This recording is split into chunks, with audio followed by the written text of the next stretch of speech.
This video is in response to Nutnfancy's protocol, carry protocol video, and I agree with most of the stuff in his video, but some of the points that I would like to bring up is that you should never say never, and because there's always an exception to every situation. And what I'm talking about is his view on open carry. And he talks about you should never open carry, you should always concealed carry if you have a concealed carry permit. And while that's everyone's individual choice, some points I'd like to show is that here in Michigan, if you open carry and you have a CPL, those pistol-free zones that you're always battling with, oh, should I carry illegally or not? If you have a CPL, you can open carry in pistol-free zones in Michigan. So that's a plus. And right there proves why you should never say never. There's always an exception. Or Nutnfancy's points about media coverage and people viewing people that are open carrying guns negatively, I'd have to disagree with you on that. The more often sheeple, you like to use that word, see good sheepdogs carrying firearms and nothing ever happens, they're not walking into McDonald's shooting up the place, that's that much more they're seeing good guns. They're not seeing guns in a bad light. It's the media, I know what you're saying, but they see that it's not a nut job carrying a gun. It's a mom with her kids or a dad with his kids or a group of friends out and they're all open carrying and they're not causing problems. And the other thing that kind of ties into is that open carry people tend to represent gun owners more in a positive light than concealed carry holders to the average public. And this is what I mean by this. If you are carrying concealed and you are very polite and you're courteous to the cashier or you hold open a door for someone, no one knows you're carrying concealed. You're not showing someone that I'm a gun owner and I'm a professional, courteous person. If you're open carrying, that patron can see, or the sheeple, as you like to call them, can see that, hey, this guy has a gun, he's courteous, he's polite, he's professional. Gun owners are good, and that's that much more in a positive light for gun owners. The other thing about media is media here, at least in Michigan, I know Michigan Open Carry does a good job in keeping a good relationship with the media. They cover events and publicize good things Michigan Open Carry is doing, such as getting more pro-gun laws passed, even for concealed carry holders. So in that sense, the media is helpful with people who are open carrying and trying to improve not only open carry gun rights, but concealed carry holder gun rights and gun rights in general within the state of Michigan. I don't know what it is for other states, but I know that I've seen Michigan Open Carry work well with the legislator and have representation. Good positive light in the media. The brandishing thing that you brought up, at least I know in Michigan that because we have open carry, we don't have brandishing in the sense that you described as, oh, someone saw your gun, your shirt came untucked and they saw your gun, now that's brandishing. No. In Michigan, brandishing is defined as you menacingly waving your gun or threatening or, motioning, hey, I got a gun, leave me alone.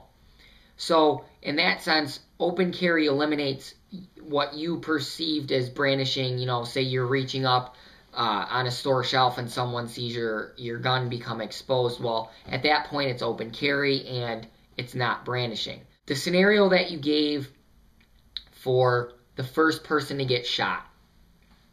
Well, I see your point, and from my experiences in open carry, people don't notice. They don't freak out. They don't go crying or running or, oh my God, this guy's got a gun, everyone get out of the building. Mostly they ask questions, and that's a good way to educate them and get them involved in the gun rights community. But as far as being shot first, if you're not paying attention and you're not alert and about whether you're carrying or not, that's your personal issue. You should always be alert. So if someone comes in and sees my gun and they start shooting, then maybe I wasn't alert enough in paying attention to that person coming in. And like I said, every situation is different. So the first person being shot, it's not been like a substantial factual thing.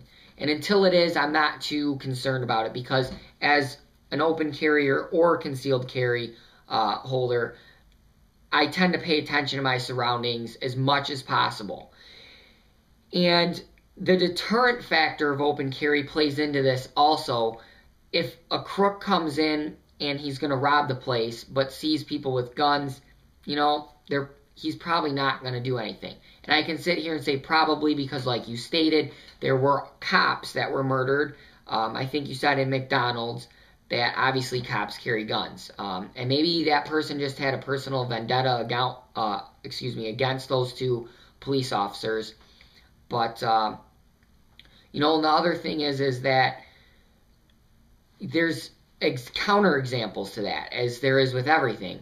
In Kennesaw County, I think it was Georgia, in the Waffle House, two guys were sitting there eating breakfast, and you could call him the scouter or the recon person for the criminal element came in, saw how many people were in the building, to case it out.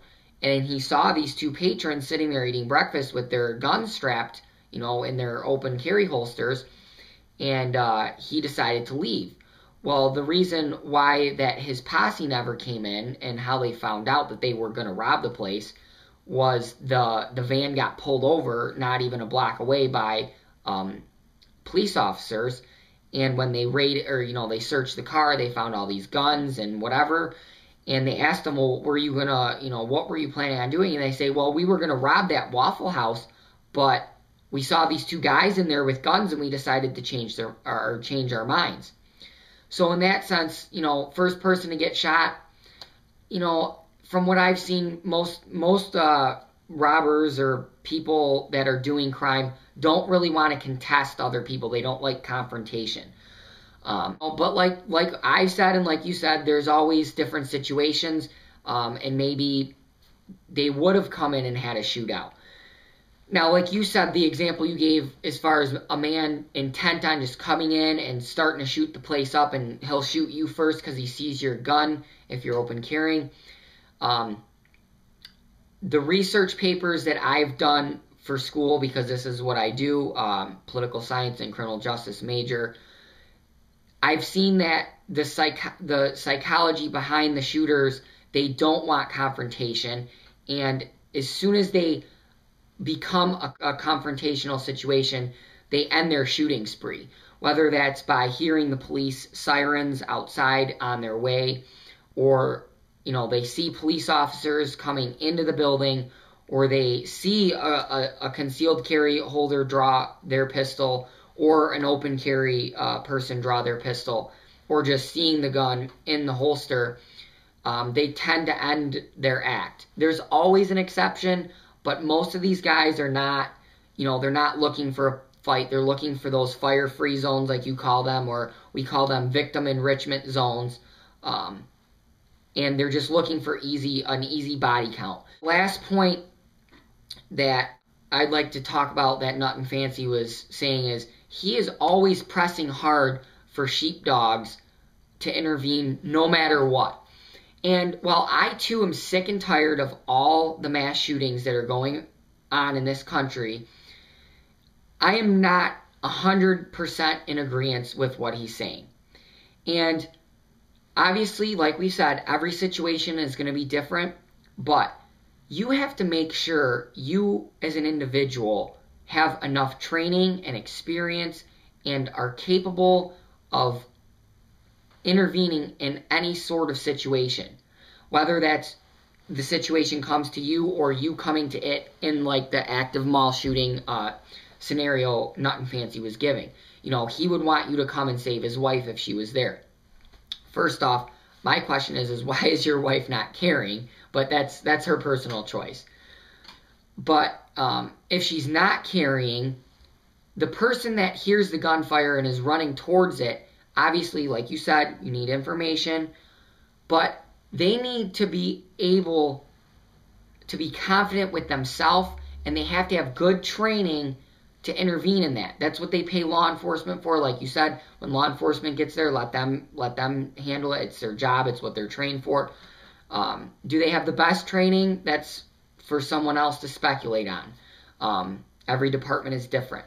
But to just say a cover blanket, everyone needs to go charging in to see what's going on, that might be okay. But everyone to go charging in after they get the information and to be able to, take a person out, that is going to be an individual choice. And I don't agree with Nutnfancy saying everyone needs to try to stop mass shootings or a robbery or whatever gone wrong. It's going to be up to the individual. You have to realize they're responsible for every bullet that comes out of their gun and every, innocent bystander that they may or may not hit in this gun battle or, prevention situation. So them needing to decide on their own is what I'm saying. And they also have to realize you're going to be sued. You're shooting at someone who other people, even though they're a bad person, they have a family too. You're going to get sued by their family or them if they're still alive at the end of everything. Like you talked about the prosecutor. It's going to depend. You're going to get sued by someone. And in that, yes, it does stink that a lot of people could die. But if that person is not confident that they can end that situation and come out okay, then that is up for them to decide. You shouldn't make a blanket statement saying they need to go in and act like law enforcement no matter what. So with that said, thanks for hearing me out, and I'd like to see what you guys think about, what I've just my counterpoints towards Nutnfancy's video.